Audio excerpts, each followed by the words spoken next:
Always keen to stress their unity, NATO members gathered during the second year of a war in Europe. This time those small cracks are showing which alliance leaders are working hard to overcome. Central to this meeting is the question of Ukraine's possible future membership, promised at some point, with some allies pushing for a fast-track process to begin now, while others, notably Germany and the United States, believe the time is not yet right. We reaffirmed that Ukraine will become a member of NATO and agreed to remove the requirement for a membership action plan. This would change Ukraine's membership path from a two-step process to a one-step process. We also made clear that we will issue an invitation for Ukraine to join NATO when allies agree and conditions are met. But that falls well short of Ukrainian expectations. President Volodymyr Zelenskyy got a hero's welcome in Vilnius, but en route he tweeted that anything less than a firm invitation now and a timetable for accession would be absurd, amounting to uncertainty, he said, that Russia would view as weakness. This is the language of hesitation, and Putin understands only the language of force. So that's something which our allies should understand. But it is not a catastrophe. There is the word invitation. Ukraine will skip membership action plan stage.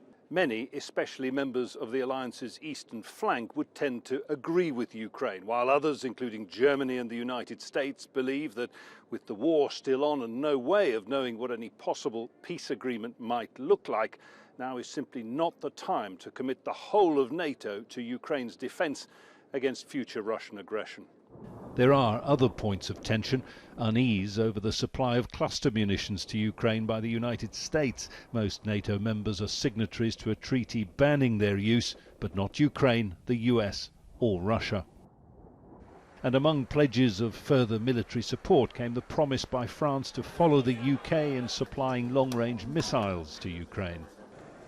One potential difficulty was overcome on the eve of the summit when Turkish President Recep Tayyip Erdogan lifted his year-long objection to formerly neutral Sweden joining the alliance.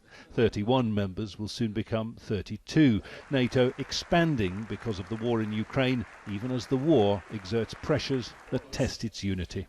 Jonah, Al Jazeera, Vilnius. And Russia says NATO expansion on its borders is a mistake, and that Ukraine is being manipulated by the alliance to advance its agenda against Moscow. Al Jazeera spoke exclusively to Maria Zakharova, who's a spokeswoman for the Russian Foreign Ministry. She says NATO doesn't want Ukraine as a member of the military alliance.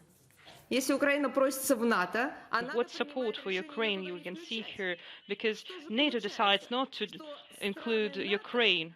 What support are we talking about? So it seems that NATO members have been calling Ukraine into the Western world. At the time when Ukraine calls for help, they abandoned Ukraine. They let Ukraine down. You should see the reality instead of making up stories, and rather than repeating the statements of Secretary General Stoltenberg. And if we think about the question why Ukraine is not included in NATO ranks, it is quite interesting. They invite Finland and Sweden, but not Ukraine. Why? This is a question that should be posed at all TV channels. Why not? Because you see multi-billion financial aid is provided to Ukraine through NATO. It doesn't matter if countries are doing that together or individually. They are providing arms to Ukraine. So why not Ukraine is not a member of NATO?